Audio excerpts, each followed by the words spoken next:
नमस्कार दोस्तों, dreams of homemaker channel पर आप सबका स्वागत है। आई होप आप सब अच्छे होंगे। तो जैसा कि आप सबको पता ही होगा कि आज मेरा टीजीटी नॉन मेडिकल का पेपर था।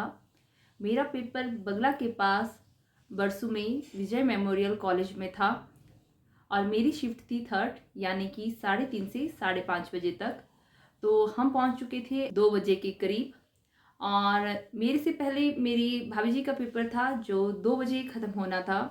उन्होंने हमें बताया कि जो अंदर है आपको काफ़ी देर बैठना पड़ेगा, इसलिए आप थोड़ी देर बाहर ही बैठें और बाद में ही अंदर जाएं। तो फिर हम 240 के पास अंदर गए थे। वहाँ पर पहले जैसे ही उन्होंने गेट के पास चेकिंग वगैरह करी और फिर उन्होंने हमें अंदर भेज दिया। यहाँ पर हमारा ज़्यादा टाइम नहीं लगा, हमें चेकिंग से बायोमेट्रिक तक सिर्फ 5 मिनट लगे। इसलिए बायोमेट्रिक हो गया। उसके बाद हमें अपना सिस्टम अलॉट कर दिया गया।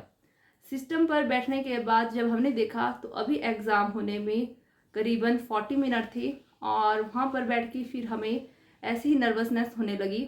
और जब भी आप ऐसे फ्री बैठते हैं तो टेंशन होती है कि अब क्या करें क्या ना करें। वैसे ही वहाँ पे बैठकर आपको बोर होना पड़ेगा, तो वो तो आपको जाना ही पड़ेगा क्योंकि उन्होंने गेट क्लोज़र का जो टाइम रखा है वो 3 बजे का है। पर हमारे सेंटर में जो मैंने देखा कि हमारा जो उन्होंने गेट क्लोज़ किया था वो 3:15 के बाद किया था, तब तक वो बच्चों को आने दे रहे थे। और ये अच्छी भी बात है क्योंकि कई बार बच्चे किसी वजह से लेट हो जाते हैं।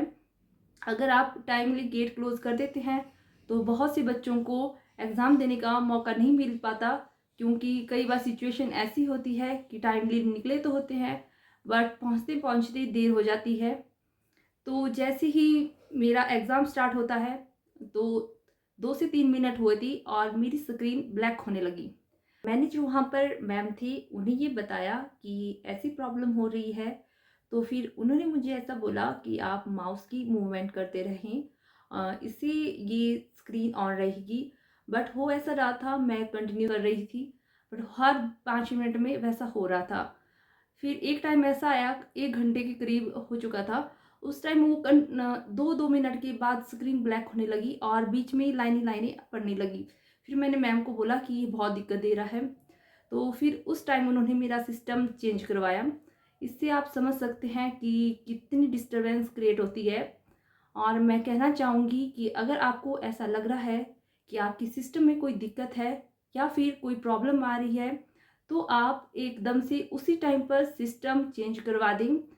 ऐसे ऐसा होता है कि जो आपका टाइम वेस्ट होना हो, टाइम तो चलो वो फ्रीज़ कर देते हैं बट डिस्टरबेंस जो होनी होगी बाद में वो नहीं होगी। आप स्टार्टिंग में जब आपको लग रहा है कि सिस्टम में कोई प्रॉब्लम है, आप उसी टाइम सिस्टम चेंज करवा लें और नया सिस्टम आपको वो अलॉट कर देंगे। और रही बात टाइम की, टाइम उसी टाइम वहाँ पर फ्रीज़ कर दिया जाता है। बट अगर आप बाद में चेंज करवाते हैं तो जो आपका पेपर देने का फ्लो बना होता है वो फिर कहीं फिर से ख़त्म हो जाता है, क्योंकि एग्ज़ाम कम है और क्वेश्चन बहुत ज़्यादा हैं।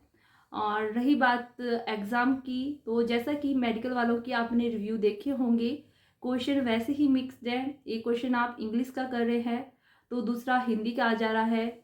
उसके बाद एकदम से आपको केमिस्ट्री मिलेगी तो एकदम से मैथ आ जाएगा। ऐसा ही कन्फ्यूज़न पूरे एग्ज़ाम में बना रहेगा। कहीं पर भी आपको एक साथ क्वेश्चन करने को नहीं मिलेंगे। बहुत मुश्किल से 3-4 क्वेश्चन एक सब्जेक्ट के अगर कहीं होंगे तो आपकी किस्मत है। बाकी तो बहुत ही सफल जो उन्होंने क्वेश्चन करके रखे हैं वो भी कहीं ना कहीं बहुत डिस्टरबेंस दे रहे हैं। और एग्ज़ाम कुछ ऐसा है कि जो किसी ने एक्सपेक्ट नहीं किया होगा। ऐसे क्वेश्चन है, कुछ बहुत ही ज़्यादा इजी हैं और कुछ ऐसे हैं कि जो हमने कभी देखे भी नहीं हैं। और सॉल्विंग पेपर इतना नहीं है जैसा हम सोचते हैं कि नॉन मेडिकल का पेपर है बहुत लेंथी रहेगा। वैसे क्वेश्चन मुझे नहीं लगा कि इतने थे। क्वेश्चन सॉल्व करने को थे बट लिमिटेड थे। आप ये नहीं बोल सकते कि बहुत ज़्यादा सॉल्विंग करने को क्वेश्चन मिलेंगे।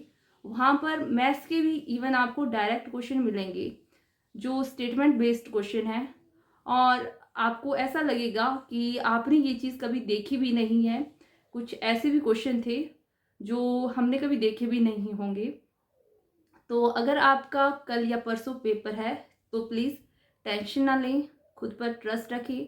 जो आपने पढ़ा है वो सफिशिएंट है और जो आपने नहीं पढ़ा है वो किसी ने नहीं पढ़ा है, और जो पेपर में आना है वो किसी को पता नहीं है। हमारे पेपर में क्या आया था और कल क्या आएगा ये भी नहीं कह सकते, क्योंकि आज भी 2 शिफ्ट में जो पेपर हुआ था, पहली शिफ्ट वाले कह रहे थे कि पेपर +1 और +2 के लेवल का था, और सेकंड शिफ्ट में सुनने को मुझे मिला कि जो +1 +2 का था बहुत कम पोर्शन था, उसमें ग्रेजुएशन का ज़्यादा था। और हमारी शिफ्ट में मेरे को फिज़िक्स और केमिस्ट्री ऐसी लग रही थी जैसे कभी देखी नहीं हो, और जीके, हिंदी और इंग्लिश वो बहुत ही इजी, इजी से भी इजी जो होती है चीज़ वैसी थी। उसका ऐसा लग रहा था कि कोई लेवल ही नहीं है। और बाकी आपको जब आप एग्ज़ाम देने जाएंगे खुद पता लग जाएगा कि मैं क्या कह रही हूँ। अभी के लिए इतना ही। अगर आपको कुछ क्वेरी है, अगर आपका कोई डाउट है एग्ज़ाम हॉल में एंट्री का, या फिर एग्ज़ाम में आप क्या ले जा सकते हैं, या फिर कुछ भी आपको पूछना है, तो आप कमेंट बॉक्स में पूछ सकते हैं। Thank you for watching and keep supporting. Thank you.